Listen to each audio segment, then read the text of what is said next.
Hey everybody, today we're going to be talking about the step that we have to do before we get into the marketing of our print-on-demand store. Now there's going to be a lot we're going to have to talk about marketing, but this is something a little bit more important before we actually begin getting customers and getting sales. And we have to acknowledge the fact that there are going to be customers who are going to want refunds. They're going to be customers that are going to want to return their items. They're going to be customers who simply just want their money back. And there's all different types of customers. And let's talk about those customers now. At the end of the day, you're going to have to decide what refund policy that you want to enact. Some people think that it is required for you to offer some sort of refund policy, and that's not true. There are many stores out there that just simply don't offer refunds. It doesn't matter what you do about it, they just don't offer them. Now, whether you like that or not, that doesn't matter. Today, we're going to be talking about your specific store. If you're going to be doing a print-on-demand store, like this print-on-demand Shopify store that we're doing here, you have to ask yourself, am I going to process refunds? Am I going to process returns?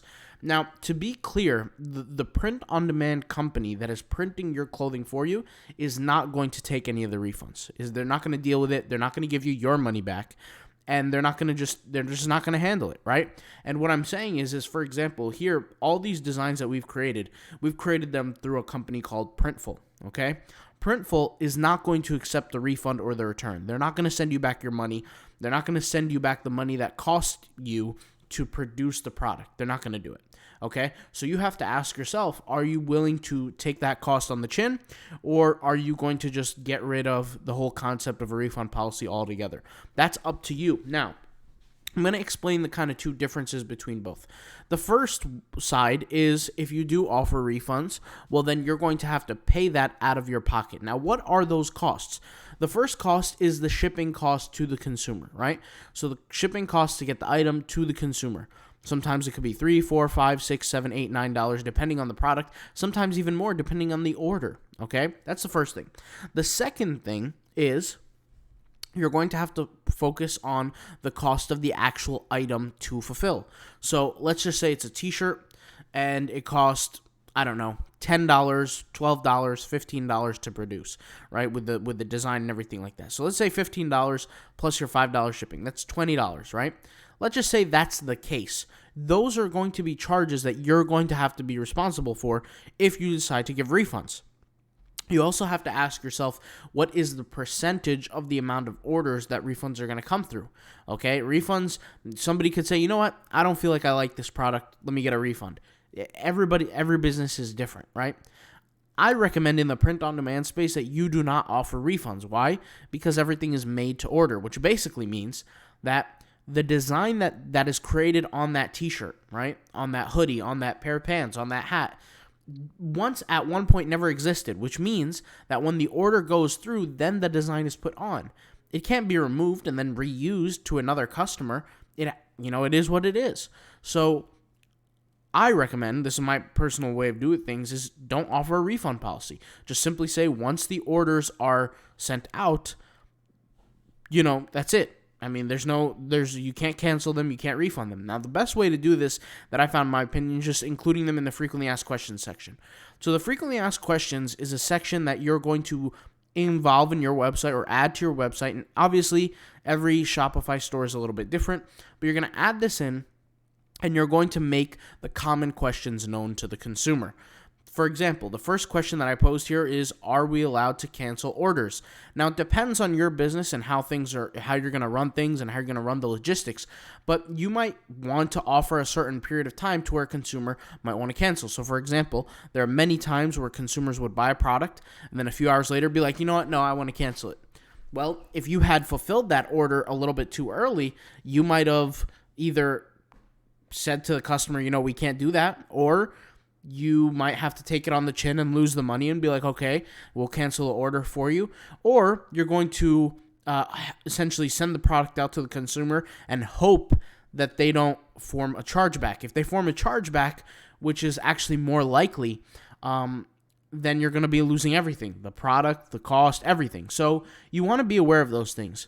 It's very important that if you're going to have a cancellation order allowance policy, which basically means saying that you're allowing consumers to cancel orders within a period of time, you have to make sure that you don't fulfill the orders within that period of time. So, for example, if I get an order on Monday at 12 in the afternoon, I won't fulfill that order till midnight of that day. Why? Because I'm waiting for the customer, just in case if there's a message or email or anything like that, to say anything about, hey, let's cancel, or let me switch the product out, or something like that. The reason why that matters is because it's actually more frequent than you think. It could, account for 5 to 10% of your orders. You never know, right? And that's a big hit if you're going to take that on the chin every single time. So once you set up your policy, so let's say you say within 12 hours, within 5 hours, within whatever, you want to include in your frequently asked questions. Your frequently asked questions should be very visible to the consumer so that there's no questions as to what's allowed and what's not allowed, okay? So what are you going to include? You're going to include, are we allowed to cancel orders? Is there free shipping? This kind of helps consumers if you're not using the methods that I showed you. And you guys remember the methods that I showed you with the whole designing the Shopify store. We include free shipping messages on the top bar. We include it in the product page. So it's very well known, but I know that some other people are not using the Shopify theme that we're using. Maybe you're using a free theme. Not all Shopify themes are created equal. We're using themepodshop.com. I'll leave my affiliate link in the description box down below, which allows us to input these certain motivational sales messages in the website. So like, for example, we have a top bar here that says all orders over 55 get free shipping. That's an example of a free shipping motivator, or just at least lets customers know that free shipping exists. So depending on what theme you have and what situation you have, you might have to include the free shipping message in the frequently asked questions. Ambassador programs, you're going to be asked significant amounts of questions like this if you're going to be doing things like Instagram marketing, TikTok marketing even. You're going to get messages on a daily basis from 5, 10, 20, even 40 people a day saying, hey, do you have an ambassador program? Hey, do you have an ambassador program? Which is basically code for saying, hey, can you give me the clothing for free so I could take a picture and put it on my Instagram? That's basically what it is, right? And you have to, as a business, as a brand, be willing to either accept or deny, right? You have to think about these things. For me personally, and we'll talk about ambassador programs in the future, but the best way to run an ambassador program is say, hey, if you want to be an ambassador, sign up to the link, and you're an affiliate, and purchase the product with this X code, like, for example, like 50% off or 20% off, whatever the cost is. And essentially, it doesn't cost you to fulfill the product to the customer, but they're getting at a much discounted rate so that they can actually access the product and then become an ambassador. But 99% of the people who actually want to become ambassadors really don't care for your brand. They just want to, essentially freeload. That's kind of really what it is. They want the product for free. Now, I personally, with the marketing that I'm going to be doing, I don't need ambassadors. I'm going to have a ton of marketing that's going to be involved. We're going to make money all day, but not through ambassadors. So that's a different situation. Then finally, your refund policy. You want to include your refund policy, and the way to do this is just go to the frequently asked questions, go to the FAQs. Instead of setting up a whole huge refund policy page, very simple. Frequently asked questions, just say, do you accept returns or refunds or something like that? And that's where you're going to add it. And then you just add it right here in the questions and get it done, right?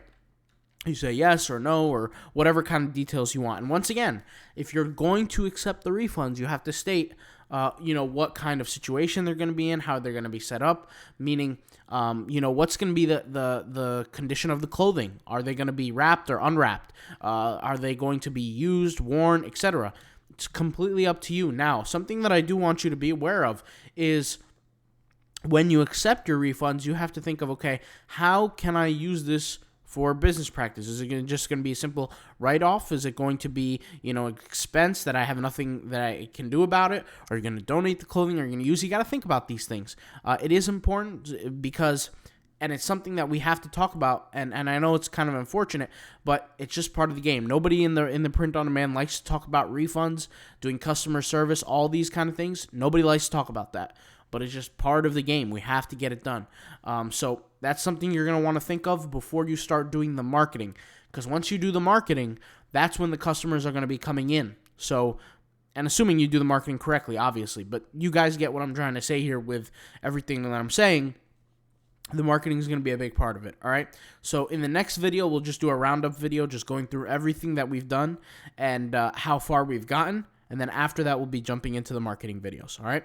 I'll talk to you guys later. Thank you guys for watching, and peace out. Bye.